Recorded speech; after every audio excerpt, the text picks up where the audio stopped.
¡Monstruos! Episodio 4, temporada 2, ya saben dónde están. En Entrena como Monstruo, el único podcast en español destinado a potenciarte como atleta. 3 millones son la meta. Esta es la continuación del episodio anterior, obesidad infantil. Mai, ¿cómo estás? Hola amigo, bien, ¿y tú? Muy bien. Gio, ¿cómo estás? También muy bien, amigo. Qué bueno, amigos. Qué bueno, amigas. ¿En qué nos quedamos la semana pasada?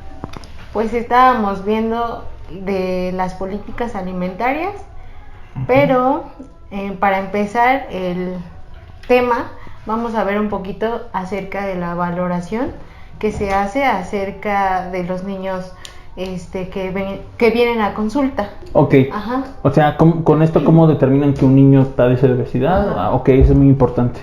Sí, bueno, entonces vamos a partir justo de este tema, ajá, que es la valoración nutricional que se hace en la consulta. Va. Ajá. Es muy importante hacer la valoración nutricional porque vemos que ahí el control del crecimiento y desarrollo del niño, ¿ok? Entonces, para evaluar a ese tipo de niños, tenemos que saber su porcentaje de grasa y su porcentaje de músculo, que podemos ver en la consulta que estos niños, obviamente, con el exceso de grasa que tienen, pues van a tener un incremento en porcentaje de grasa, ajá, y disminución en músculo. Para evaluarlos necesitamos tablas, ajá, de la OMS o de la CDC, ajá. Okay. ¿Qué es eso? Que son tablas de crecimiento donde se valoran a niños de buen estado nutricional contra niños que vienen a consulta que están en este caso con obesidad.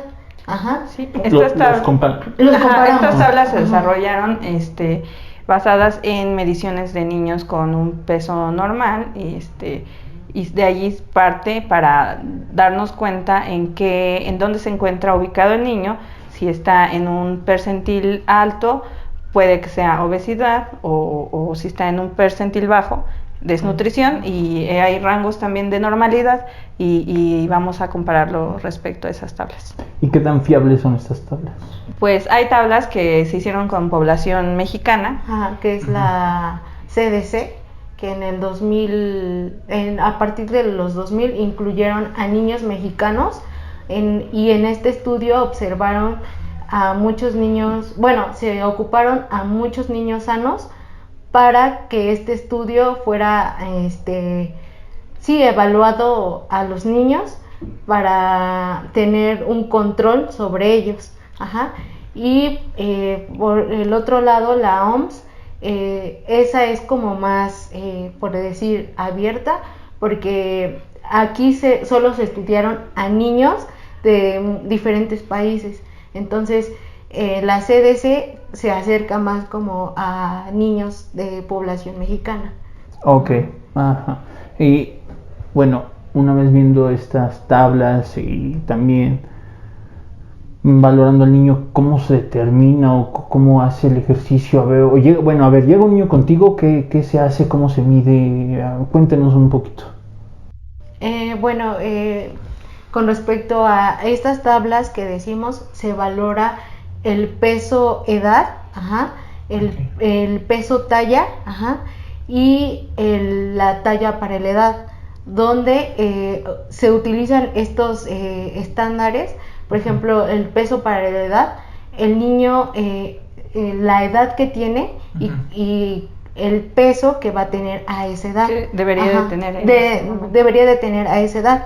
También la talla edad y el peso para la talla, que por ejemplo si un niño obviamente que está en obesidad, pues va a tener un incremento en peso para la talla, porque esos niños, o se puede ver viceversa, porque esos niños tienden a no crecer o no desarrollarse adecuadamente. No, y aparte hay niños que tienen genética de personas, de padres muy bajitos o o de padres muy altos. Entonces se están saliendo del rango de la normatividad, de lo Decente, normal. ¿no? Sí. Sí. Entonces ese peso para la talla nos ayuda mucho en cuanto a niños que son o muy chaparritos o muy altos, están fuera de ese rango. Y entonces, respecto a tu talla, debes de tener cierto peso, y ahí comparamos si es que el niño respecto a su talla, porque igual hay niños que son prematuros y también son a veces desarrollan como menos esa parte de la altura. Entonces también de ahí podemos checar si se encuentra dentro de lo normal, porque obviamente un niño que tiene padres de estatura baja va a comparar talla con edad, a lo mejor nos va a salir disminuido, bueno, en un percentil bajo, pero no quiere decir que tenga retraso en su desarrollo o en su crecimiento, porque la genética que tiene él es de padres de estatura baja. Ok, entonces depende de las circunstancias. Sí. Se va a dar una valoración. Lo ideal es utilizar los tres, ¿no? Pero pues Ok. ya nosotros veríamos respecto a lo que estamos, todo lo que ya indagamos en su historia clínica, pues vamos también a ver cuál sería su diagnóstico. Ok, bueno, ahí está el tip, ¿no? Porque luego los doctores le dicen, no, y es que está pasado de peso, y el vato es así un pinche palito, ¿no? Ajá. Y también lo que utilizamos es el IMC, porque, o sea, es importante tomar este tipo de dato, porque sabemos que el IMC es el índice de masa corporal, y es importante pues para dar ciertos diagnósticos. Okay. Pero no siempre un nutriólogo se va a guiar por este índice de masa corporal, porque vemos que algunos pacientes pueden llegar a hacer demasiado ejercicio y tener más masa muscular, y es lo que está pesando más en la báscula. Entonces no nos tenemos que guiar tanto sobre el IMC. Sí, claro, ¿no? Es lo que, sí, porque sí hay niños que tienen mucha masa muscular, y precisamente lo que siempre decimos, son muchos elementos que tenemos que tomar de la consulta para poder dar un diagnóstico y también para poder dar un tratamiento. En este caso, como dice, podemos tomar el IMC, podemos tomar el peso para la edad, la talla para la edad, el peso para la talla, la parte de la circunferencia de brazo y los pliegues del brazo, es decir, vamos a medir el brazo del niño, perdón. Soy un bebote.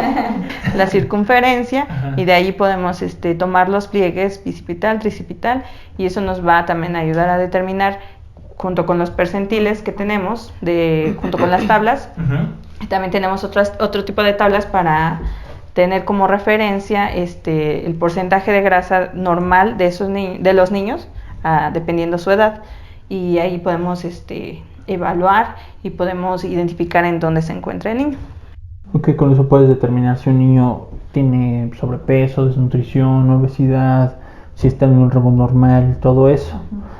Y bueno, también ya nos hablaron de los casos especiales, pero ¿qué tan fiable son, por ejemplo, las tablas? Porque me están hablando de 1000 herramientas, pero ¿qué tan fiables son estas herramientas? ¿Hasta qué punto se puede confiar en ellas?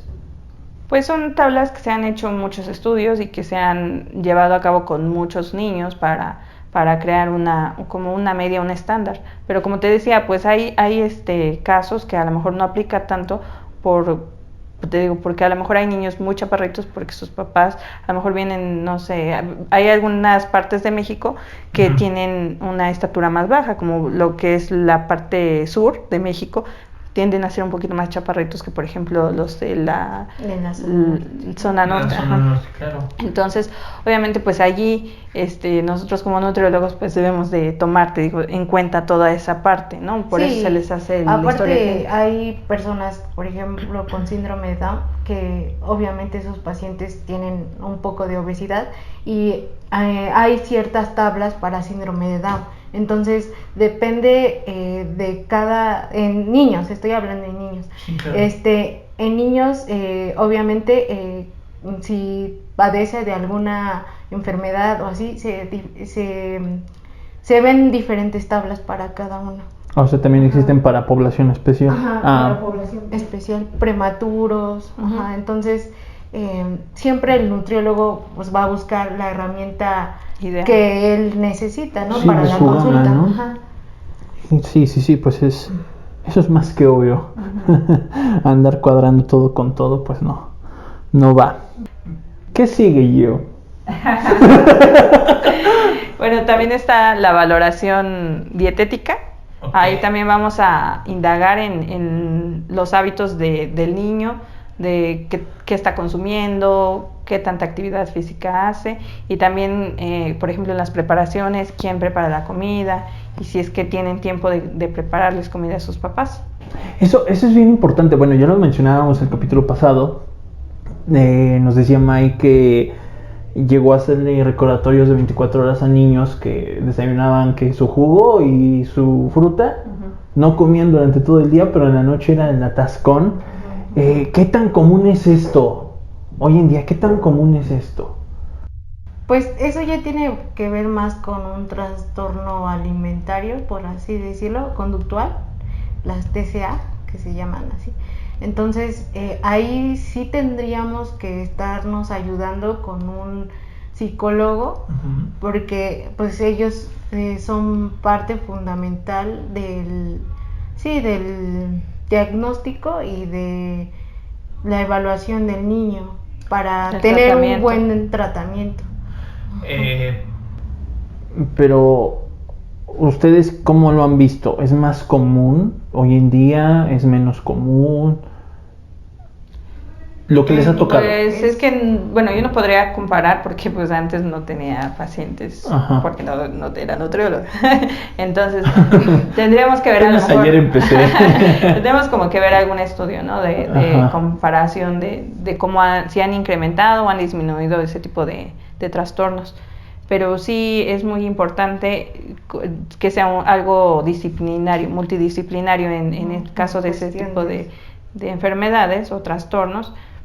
Y pues sí, como les decía, indagar incluso desde la alimentación desde que era un bebé, porque a veces también es importante, y no tanto porque pues ahorita ya no nos va a servir como en el sentido para diagnosticar, pero sí nos va a ayudar para saber cómo, desde dónde empezó a lo mejor ese trastorno. Sí, pero la obesidad, cómo es que se fue dando, ¿no? Claro, ¿por qué sucedió, no? Si los papás tienen una educación alimentaria mala, si los niños son esos vatos que cuando los papás no están comiendo, agarran la alacena y sobres y si tienen algún problema, algún trastorno, ya lo decían.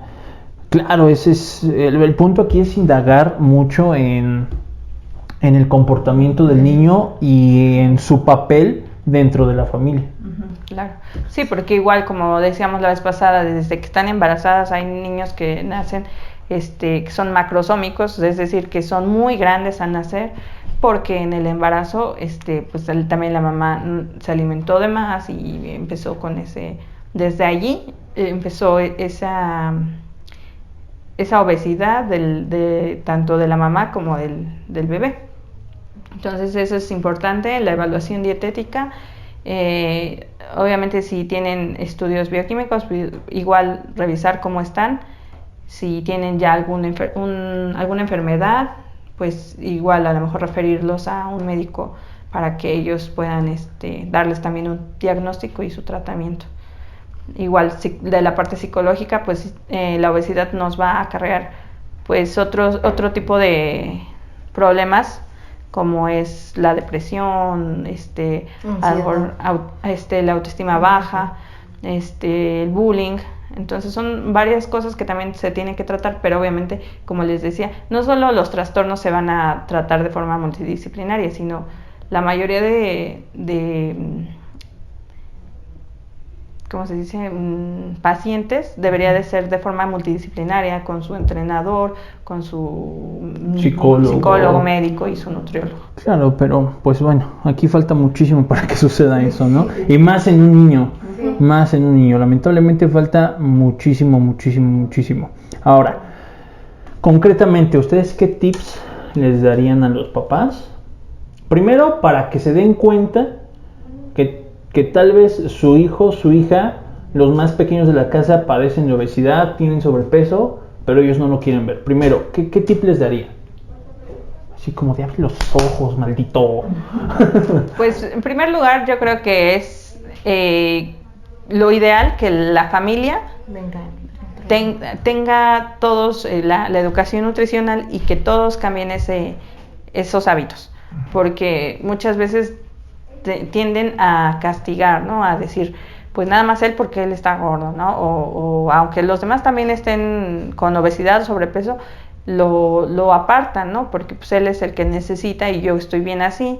Entonces lo ideal es que como familia todos cambiemos ese ambiente donde también estamos pues fomentando, ¿no? La obesidad con nuestros hábitos. Bueno, eso sería una parte.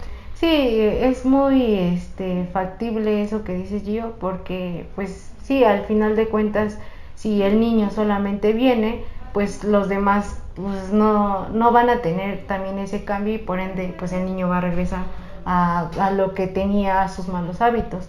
Y también pues es padre que los papás se involucren en esto desde que el niño está en la panza de la mamá, porque pues de hecho se tiene que ver que que la mamá antes del embarazo pues se cuide para que ese embarazo sea perfecto, ¿no? Y después cuando ya el niño nace también tiene que ver toda la parte sí de la alimentación de la mami y que después la mami pueda traerlo a la nutrición para que nosotros le ayudemos en la parte de la alimentación complementaria, porque eso es lo ideal, ¿no? Que la mamá sepa cómo alimentarlo desde que empieza a comer, ¿no? Y lo ideal es que pues ella sepa cómo repartir ciertos alimentos, en todas sus etapas, entonces pues eso es lo recomendable que les damos para que sus hijos puedan estar bien. Sí, y ¿puedo decir otra cosa? ¿No? Es tu espacio. También de la parte, o sea, que sí lleven con especialistas, porque a veces hay algunos, bueno, no es por querer hablar mal de nadie, pero sí me ha tocado que... Aquí sí se puede. Que yo, por ejemplo, llevé a mi hijo a un pediatra y ya era pues un pediatra grande, ¿no?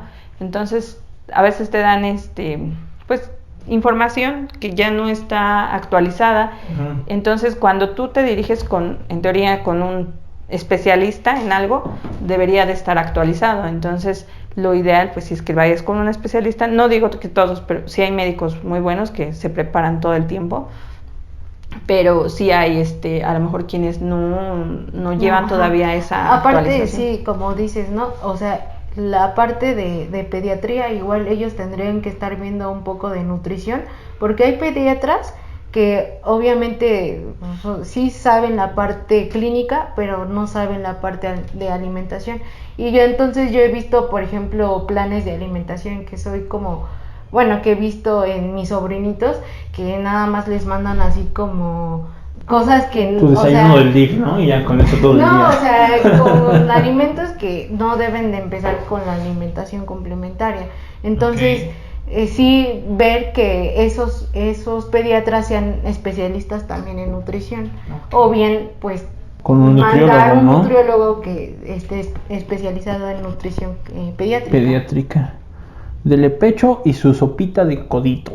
Sí, algo así le mandaban a mi vida.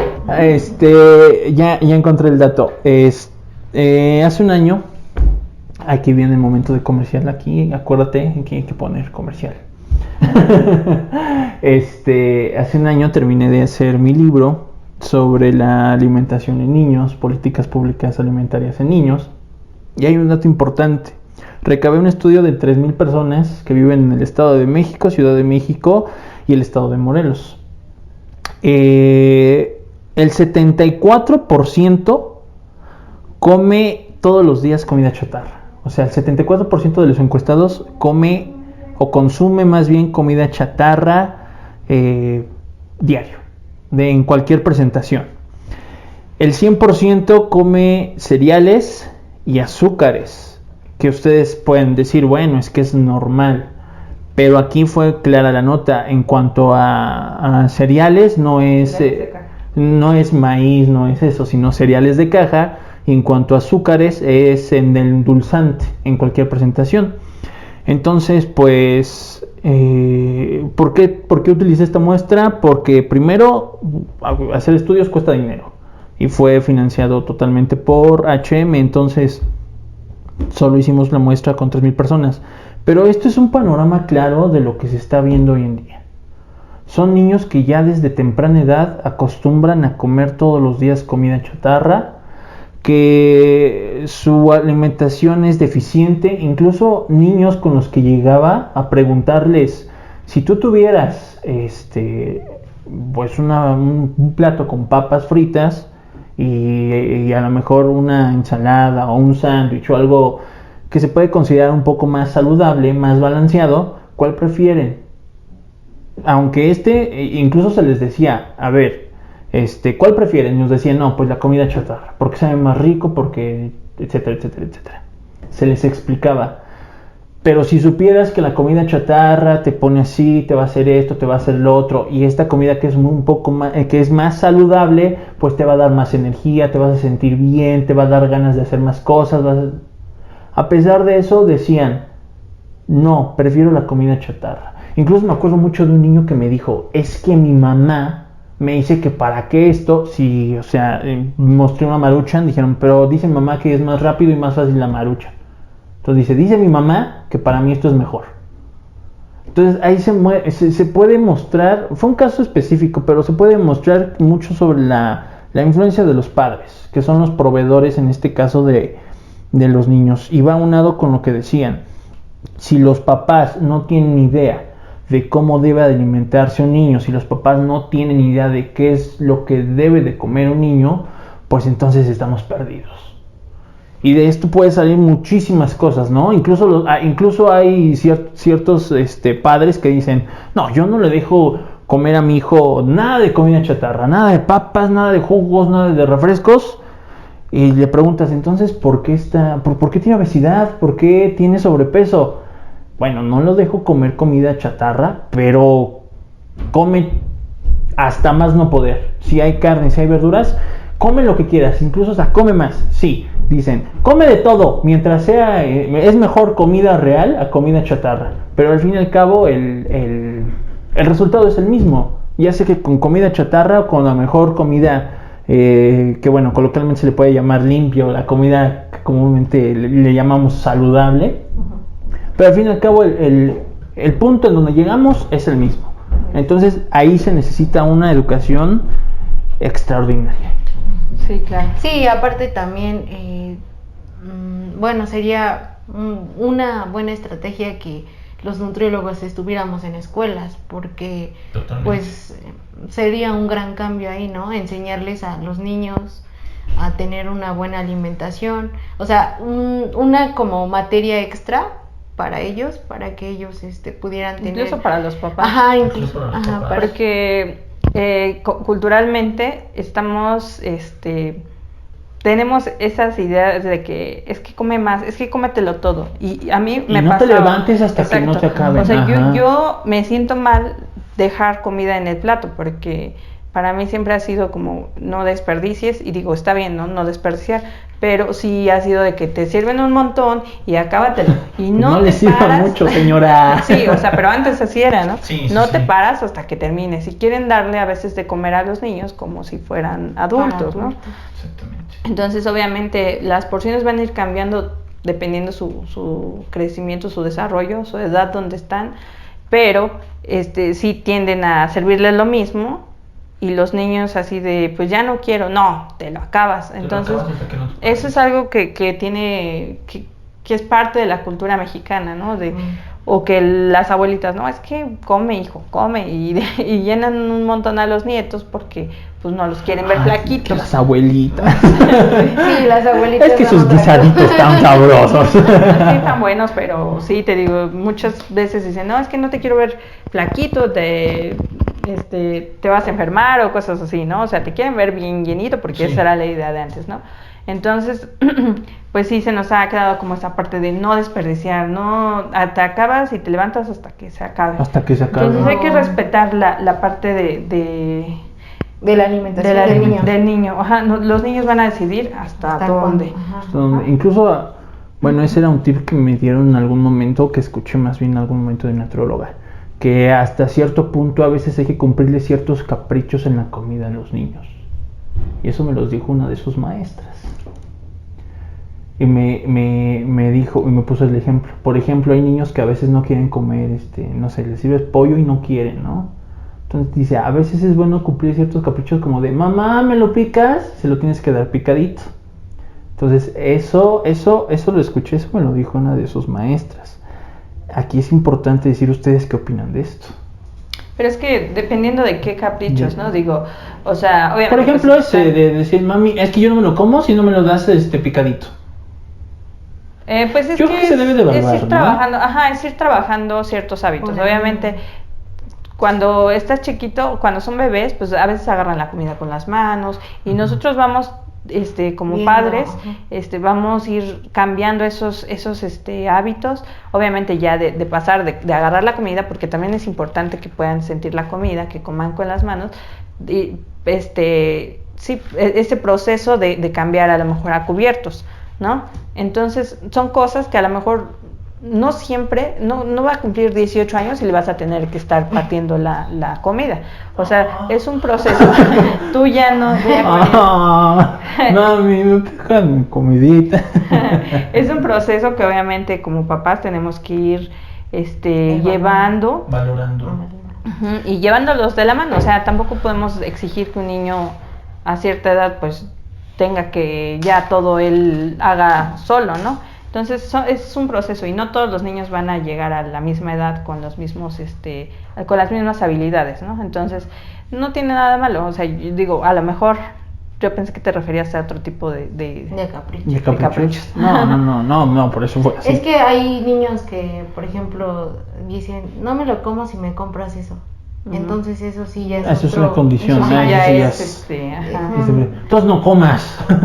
Sí, pues Sí, estar, ¿cómo se dice? O los papis quieren darles un premio por habérselo acabado. Ya te todo. comiste Ajá. ahora sí te toca y le dan su huevito Kinder, ¿no? O sea, yo digo, primero, bueno, no es por darle premio, pero pues sí es como decir, si tú quieres algo, obviamente no se le vas a dar diario y no va a ser como un estímulo para que coma sus cosas, pero primero debes de comerte lo saludable y ya después elegir a lo mejor, ahora sí comerte Sí, no es malo, mira, existe, por algo existe y es muy rico. O sea, ¿quién no va a la tienda y dice, me voy a chingar un gansito? Marinela, patrocínanos. ¿Quién no dice eso? Pero... Uy, Yo tampoco. pero pero es importante saber en qué momento sí, aprender incluso a consumir ese tipo de cosas. Claro. Fíjate, May, que bueno, ahorita hablabas sobre nutriólogos en las escuelas. Ese programa, al menos en el Estado de México, se trató de implementar de manera muy fallida, en las escuelas de tiempo completo. Las escuelas de tiempo completo, para quienes no sepan, son escuelas que tienen una jornada de clases mucho más larga, donde no solo te dan las clases principales, que son las de matemáticas, historia y esas, sino que también Implementan otras, ¿no? te ponen más como talleres, etcétera. Y los horarios de una escuela normal son como creo de 8 a 1. Aquí las escuelas de tiempo completo es de 8, a veces 3, 4 de la tarde. Pero en esa escuela hay un comedor, ahí comen todos los alumnos, preparan la comida, siguen ciertas normas. Y dentro de ese programa hay partes donde donde también hay educación nutricional, donde hay personas encargadas en dar esas pláticas. Durante el estudio que hice, las personas que los daban sí eran nutriólogos, eran personas que estaban haciendo sus prácticas, o estudiantes, o de que hacen sus trabajos en campo en las mismas universidades, se los llevaban a esas escuelas, pero las pláticas no eran continuas, Iban una vez al mes a dar una charla y más o menos de cómo se deben hacer las cosas, a veces cada 2 meses, en una escuela de ahí del municipio donde vivo, solo hay una de tiempo completo. Ahí fueron solo una vez en todo el año. Y lo que platicaron fue las verduras y los cereales el pollito hervido es lo mejor. Hay que evitar un poquito el azúcar, la comida chatarra y eso porque nos hace mucho daño. O sea, en esencia fue lo que fueron a platicar. Eso fueron a platicar y hasta ahí. Entonces, el programa existe. El programa existe. Pero como no dices, está bien implementado. No, y nada más bien orientado. es para solo ciertas partes, ¿no? Y no solo, exactamente hay que estructurar. Y ahorita por la pandemia pues no están yendo o sea, no hay ahorita escuelas de tiempo completo ni obviamente el comedor que decías, o sea, eso se suspendió. Se suspendió, sí. Esto fue en el 2019, finales del 19, principios del 20. O sea, antes de la pandemia. Sí, ahorita cambió toda la dinámica, desconozco ahorita cómo se esté manejando. Sé que hay promotores de salud que son los que dan como una clase, como si fuera ciencias naturales, no sé cómo se llama la materia, pero ellos nada más se enfocan como en dar tips o recomendaciones para cuidar su alimentación, para que hagan más ejercicio, pero algunos que promueven esa materia no son nutriólogos. Pueden ser de diferentes áreas, principalmente creo que son docentes, entonces pues ahí pues no está bien enfocado lo que se quiere lo lograr. Que se necesita, claro. Pues es que también cuesta dinero. No, es y muy es difícil, que yo estaba leyendo acerca precisamente de la implementación de políticas alimentarias.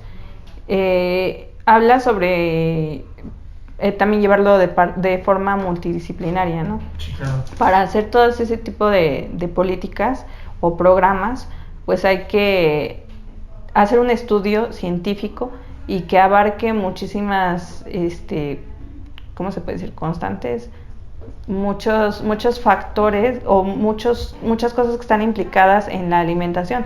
No solo la parte nutricional, ¿no? Obviamente sí necesitamos nutriólogos, necesitamos expertos en esa parte de la materia, pero también necesitamos sociólogos, necesitamos ver cuál es lo que se necesita en esa área, en esa parte de no sé, a lo mejor como, no sé, un pueblo, no va a ser lo mismo un pueblo que una ciudad, entonces sí se necesitan muchos estudios y muchas personas implicadas. Claro, atender los problemas de manera específica. Sí, no es lo mismo, vamos a poner el problema que existe en la Ciudad de México y el problema que existe en la periferia de la Ciudad de México, ¿no? A lo mejor hasta en los pueblos que hay en la Ciudad de México. No es lo mismo el problema de obesidad que existe en la delegación, en la alcaldía Cuauhtémoc, que en la Sierra de Oaxaca. No es lo mismo, que sí, existe obesidad. Y a pesar de que, Oaxaca es uno de los índices con más desnutrición en el país, también presenta niños con obesidad. ¿Por qué? Porque son personas que nunca comen y cuando tienen la oportunidad de comer, ¿qué es lo que comen? Comida chatarra, refresco, eso sí. Entonces, dices, bueno, tenemos por un lado la desnutrición, por otro lado la obesidad, es un problema en común, pero necesitamos atacarlo de manera independiente por zona, y esta zona puede ser por, no sé, vamos a dividir el país en diferentes zonas, por estados, por municipios. Se necesita hacer ese estudio. Sin embargo, y ahí te va porque no lo hacen.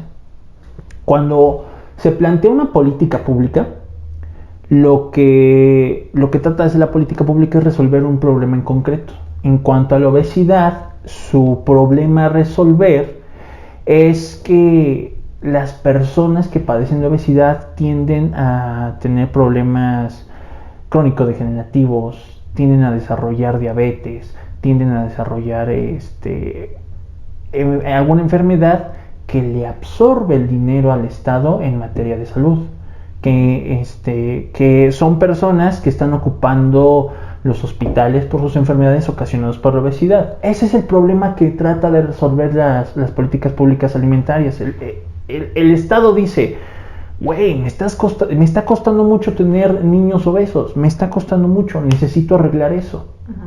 Pero una vez empezando a bajar esos índices, va a decir, ya está. Ya va ahí. Sí. Es por eso que no se mete en una focalización. Por eso muchas de las políticas públicas que existen son una verdadera estupidez. Impuestos a las bebidas azucaradas, etiquetados, nuevos etiquetados cada 3-4 años. Programa de educación nutricional en las escuelas. Son políticas que no están sirviendo. ¿Por qué? Porque meramente se hacen arriba de un escritorio. No se están haciendo, además de que los actores implicados también tienen mucho que ver. Pues sí se están haciendo, o sea, sí se están llevando a cabo, pero incluso, por ejemplo, lo de los etiquetados, me parece que ya se había hecho en otros países y funcionó. En Chile. Entonces, aquí también mucho que tiene que ver con que los gobiernos quieren resultados rápidos, ¿no? Obviamente nada más voy a estar 6 años, pues lo que quiero es que se vea lo que estoy haciendo. Claro. E invertir en salud y en educación, o sea, es a varios años, o sea, ver los resultados a varios años. Claro. Entonces, obviamente, por ejemplo, las políticas actuales como decías, del etiquetado, pues se van a ver resultados a lo mejor en 3-4 años, ¿no? E incluso hasta más. Fíjate que, bueno, lo que es México, para lo que sirve México en políticas públicas es para hacer un copiado y pegado de lo que se está haciendo en otros países. Si bien una herramienta de la creación de las políticas públicas es ver si existen los problemas en algunos otros lados y saber cómo se resolvió en el estudio, por ejemplo, Chile, que empezó con su índice de obesidad infantil. ¿Qué hizo Chile? Una de las dos políticas más marcadas fue un etiquetado muy similar al que hoy se tiene en México, y la segunda, eliminar los monitos de los empaques, los monitos, igual que acá. Eso fue, en Chile estamos hablando que fue hace, si no me equivoco, 4 o 5 años, así más o menos. Igual no me hagas tanto caso, años más, años menos. Y funcionó. Sí, funcionó. Pero, entonces, ¿qué quieren hacer? Pues me lo traigo para acá. Y prácticamente es lo mismo lo que está haciendo, y no se está viendo resultados. Ahora tú puedes decir, bueno, es que necesitamos más tiempo para ver resultados, ¿no? ¿Qué fue? Esta es la segunda vez en esta década que cambiamos los etiquetados. Esta es la segunda vez. Anteriormente tenían el etiquetado de lectura rápida, ¿no? Que dice, tiene tanto porcentaje de azúcar basado en una dieta de 2000 calorías, tanto porcentaje de grasas, tanto porcentaje de no sé qué. ¿La gente lo entendía? No. Y ahora los sellos que existen en esta política, ¿la gente lo está entendiendo o les está haciendo caso? No. Incluso hay lagunas, ¿cómo se llama? Legales, donde las empresas dicen, si tu producto tiene tanto, ponle este sello. Y en vez de ponerle alto en contenido calórico, le ponen 2 sellos. Así, literal, 2 sellos. Es que, se supone que es por la... a veces no alcanza el empaque a llenar todo. Y una persona va a saber. Sí, obviamente no, obviamente sí van a saber los sellos. Es que son varias cosas, ¿no? Yo no dudo que tenga un impacto, a lo mejor, no sé si muy alto, el hecho de poner los sellos, pero no solo es eso, son otras cosas que, como dices, debe de existir esa educación para la población en general, fácil, ¿no? Y que sea rápida y accesible, para que ellos puedan entender qué significa eso de 2 sellos. O sea, por eso. La parte que nos corresponde a nosotros es como darles esa guía de para qué sirven esos sellos, o por qué dicen alto en sodio o alto en azúcares. Ahora, hay unos productos que dicen alto en contenido de azúcares, o alto en contenido de no sé qué, o alto en contenido de... estos sellos se ponen valoraciones de 100 gramos de contenido del producto. Sí. Pero hay unos productos donde la cantidad recomendada son 10 gramos o 5 gramos. Por ejemplo, las mayonesas, ¿no? A lo mejor. Nunca le vas a poner 100 gramos de mayonesa a un pinche pan. No, pero pues se está O sea, metiendo- a lo que voy es que es confuso. Se hizo confuso. Por la velocidad de querer hacer algo, es muy confuso. Tú me estás diciendo, es que ya nos corresponde a nosotros enseñar qué significan esos dos sellos, qué significa esto. No, Claro. no solo nosotros, yo creo que, dice May, nosotros nos corresponde. Sí nos corresponde, pero ¿cuántas personas van al nutriólogo, no? Claro, o sea, sí, pero más que desde nada, tu como trinchera, dices, desde ajá, tu trinchera te estás haciendo sí, pero tu como chamba. como dices, ¿no? O sea, la gente tiene esa confusión, ¿no? Sí, Al claro. final de cuentas, que debe de ser algo fácil para las personas. Por eso, pero entendible. existe la confusión. Exacto, pero yo creo que en algunas cosas tiene sus ventajas, tiene sus desventajas, pero... Sí, claro, si la comparas con la anterior es mucho más fácil ver y leer alto en azúcares, no recomendado en niños. Ajá, incluso cuando te dicen, tiene 4 sellos, no, pues, bueno, en teoría las personas deberían de En decir... teoría, que es- pues, No, es muy malo, dañino. ¿no? muy es malo dañino. este Muy alimento, dañino. lo voy a tratar de evitar, ¿no? Pero sí, es más, me voy a dar la tarea de salir a preguntar, ¿tú sabes lo que significan estos sellos? Me va a decir, probablemente, pues es que es malo, o que Que es malo. engorda, Ajá. o que no sé qué. Pero Pero a no ciencia van a cierta saber. no van a saber. Pero quieras o no, eso ya también le da al paciente, a Claro, la persona, eso, la información. idea de que, como, pum, pues esto está mal. Esto está mal, pero no lo hacen. Es que igual, o sea, el hecho de que las personas tengan que elegir su comida, su alimentación, va a depender de muchas cosas, sí, de qué tanto a lo mejor es mala o buena para mí, pero también qué tanto me alcanza, qué tan accesible es, y son muchas cosas que vienen para tomar esa decisión, son muchas otras que también tienen que ver con el ambiente y el entorno. Habría que evaluar cómo va en los próximos años Ujú, esta. exacto. Pero hoy esa acción, ese programa, esa política para mí es que el del etiquetado y también el de quitar los monitos de los empaques. Esta copia y pega de las políticas chilenas para mí es una verdadera estupidez. Bueno, es que es para ti. Para mí, Pero hay para que- mí. O sea, pero Daniel Por no eso te tiene digo, la- hay que ver, la verdad absoluta. hay que ver cómo se va desarrollando. Porque, por ejemplo, una que sí estuvo mucho en estudio y que también hice su estudio, que próximamente cuando salga a la venta mi libro lo van a poder leer, es el de las bebidas azucaradas, el impuesto, cómo fue aumentando, en qué años y demás, y las industrias reportaban incluso hasta más ganancias. Con decirte que Coca-Cola vino en el 2019 para todo el año 2020 y metió $2 billones en México. Que hasta nuestro Lord Peña Nieto inauguró la nueva planta de coca. O sea, ¿tú crees que si una política funcionó mucho y disminuyó el consumo de refresco en México, la empresa va a ver a México como un lugar atractivo para meter No, una obviamente planta nueva? ese tipo de... esa implementación de impuestos, la verdad es que sí, a mí se me hace una... Bueno, a mí como dice Daniel, Estupidez, como se dice. Porque realmente las personas muchas veces dejan a lo mejor de comprar un alimento que es más saludable, pero como ya quieras o no, ya es una Se adicción. acostumbró, o sea, sí. Una adicción y una costumbre, un compran hábito refresco. de estar tomando refresco y ya no le sabe a la gente si no tienen su coquita. Ay, es que falta la coca, no hay, es que la coca. Entonces aquí otro de los actores implicados son Sí, las de hecho, industrias. prefieren comprar Exacto. la coca que, no sé, comprar lechuga o sea, otra verdura. Es que ¿quién quiere tacos con lechuga en vez de coca? Hace A menos rato de tú que y yo, te- y ahorita, ay, sí, ¿verdad? Sin coca, no te pases. De hecho, traemos. Lechuga ni que fuera pozole.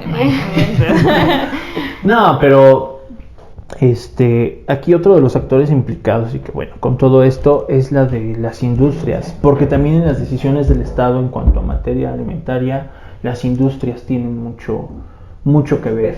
Sí, son el órgano ejecutor, que en este caso es el Estado, los que tienen el problema, que en este caso es la población, los niños, la industria, que son todas las empresas que se encargan de hacer los pastelitos, comida ultraprocesada, refrescos, jugos, todo eso también tienen mucho que ver.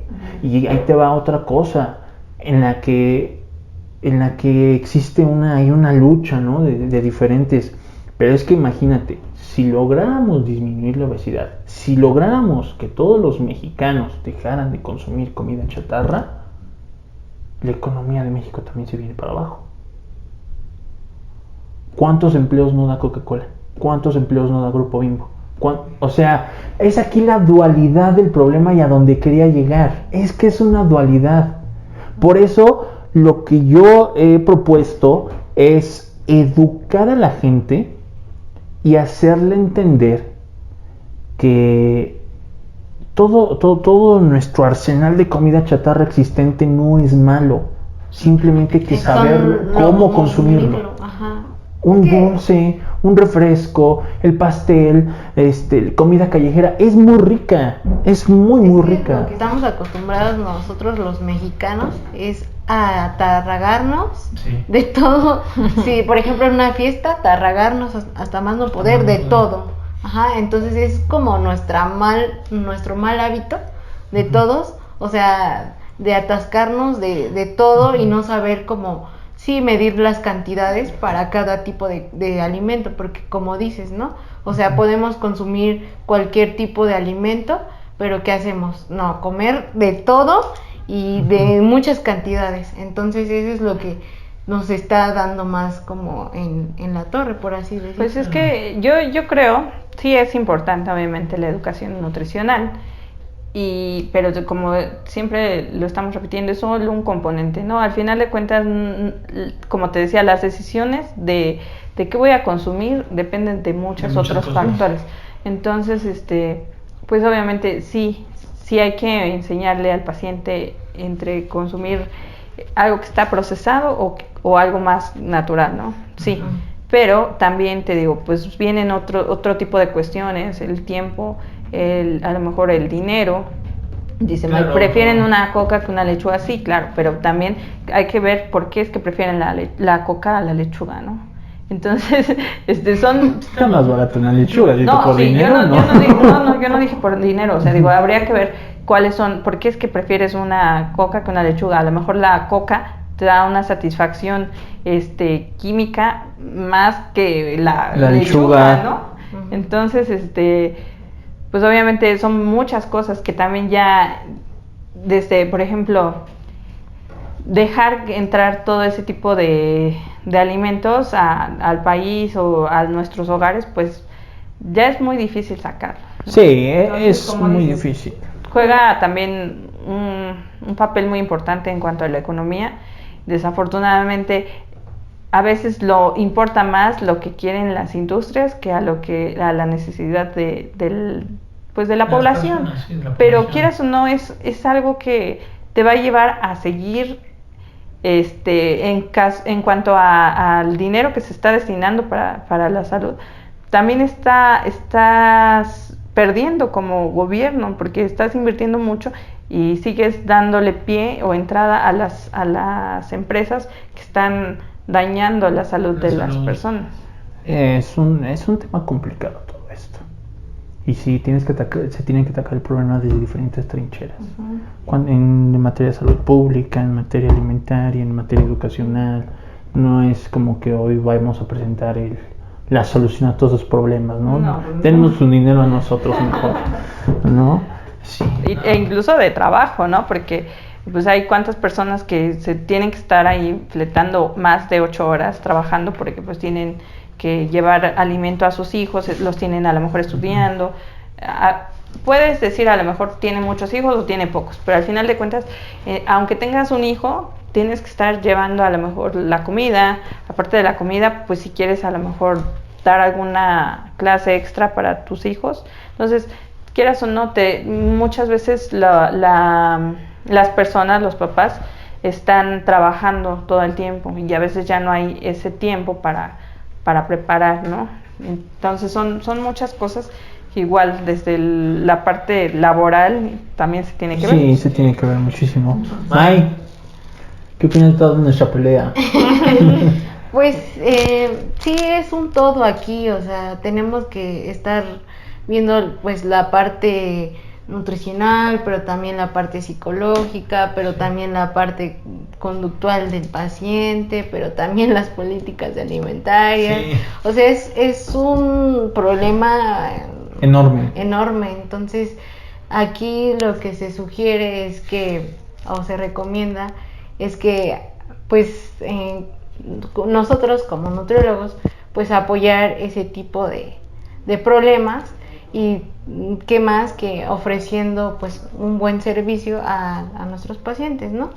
Que claro, pues algunos papás pues se les va a dificultar traerlos, ya sea por la cuestión adquisitiva, pero pues tenemos que ver también o evaluar la parte cuando vienen a consulta. Si vemos que es un papi que pues no tiene muchos recursos, pues ayudarlo pues también de esa manera, ¿no? Aunque no pues pague lo que es la consulta, sino ayudarle que va a ser gratis, ¿no? Que dice Mike que es gratis. Que dice Mike que ya da consultas gratis. Sus hijos que ya da consultas gratis. No, de hecho, mi mamá me pidió ayuda para un niño de donde trabaja. Entonces me dijo, hija, ¿puedes darle una orientación nutricional a este niño?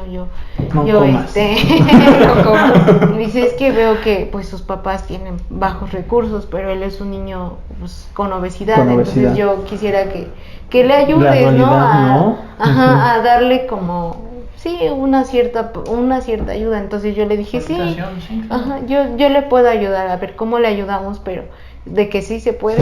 Se le ayuda, ¿no? Sí, y es que incluso, o sea, como nutriólogos tú haces tu papel, ¿no? Ok, aquí está su diagnóstico, tiene obesidad o tiene desnutrición, pero nosotros ya hicimos nuestra parte y ya los enseñamos, a lo mejor ya le dimos educación, ya les dimos las mejores opciones, pero te digo, va a haber más cosas implicadas, ¿no? Sí, claro, si el paciente no quiere, pues por más fregones que sea el nutriólogo. Bueno, sí, es la parte. Te voy a decir que seamos, pero yo no soy el nutriólogo. Pues sí. No se va a dar el cambio, sí. Sí, si una persona no quiere. Nunca va a haber cambio. Como estos que creen en el Moringa Life. Bueno, recomendaciones rápidas acerca de la industria alimentaria, la obesidad. 3 recomendaciones cada uno. O sea, 3 de... No, 3, o sea, 3 recomendaciones que les voy a dar. Si quieren empiezo yo, quien quiere empezar. Vamos dándole 1, 1, 1 o 3, 3, 1, 1. El primero, ¿quién empieza? ¿Tú? ¿Yo? Bueno, el primero, nunca hagan caso a los artículos científicos o recomendaciones nutricionales que dan las empresas que crean los productos o que venden los productos ultraprocesados. Por ejemplo, el desayuno es la comida más importante del día y nos venden un cereal, no lo crean. Hay congresos que hace una marca de leche muy conocida, Nestlé, que según, y que la alimentación pediátrica, si van a tener bebés, pues coman verdura y un danonino, ¿no? Todo ese tipo de cosas o recomendaciones, al final y al cabo, son productos que no van a sacar por conflicto de interés o porque los manipulan por conflicto de interés. Entonces mi primera recomendación es no le hagan caso a las recomendaciones ni a los estudios que saquen la industria alimentaria. Y a los comerciales que digan recomendado por la asociación pediátrica, porque a veces usan los nombres de los pediatras, de los nutriólogos para decir es bueno para sus hijos, ¿no? Yo creo que una de las recomendaciones también más importantes es hacer que sus hijos empiecen a hacer ejercicio. Eso es muy importante. A lo mejor hay hábitos que tal vez ya no les puedan quitar, pero hacer ejercicio, aunque sea 1 hora diaria, está súper bien.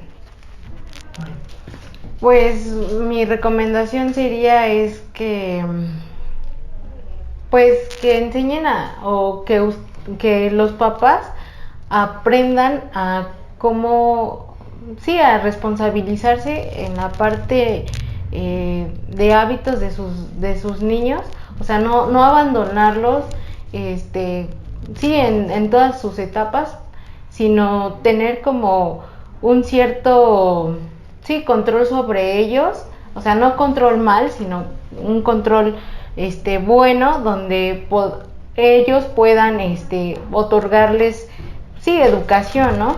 Para los niños. Eso sería como mi recomendación. No se tiren a ningún lado, ni vayan al lado de que ay, no, toda la comida chatarra es del diablo. Ajá, no. Ni tampoco a decir solo me voy a comer, me voy a alimentar con comida chatarra porque es más rápido y más práctico. No, debe de haber un balance, saberse alimentar de manera sana, saludable, adecuada, y también disfrutar de los alimentos y cosas que ya nos da la industria. Sí, justo es lo que iba a decir. Ni ¿no? modo, te la gané, échate otra. Sí, o sea, que a lo mejor el 90% de su alimentación, un 80% sea natural, y ya el otro, no que diga ya el 20% de papitas, no. O sea, a lo mejor alimentos que ya son industrializados o que ya te llevan un proceso, a lo mejor como yogurts o algo así, ¿no? Sí. Pero no necesariamente que estén comprando 20% de su alimentación al papitas. ¿No?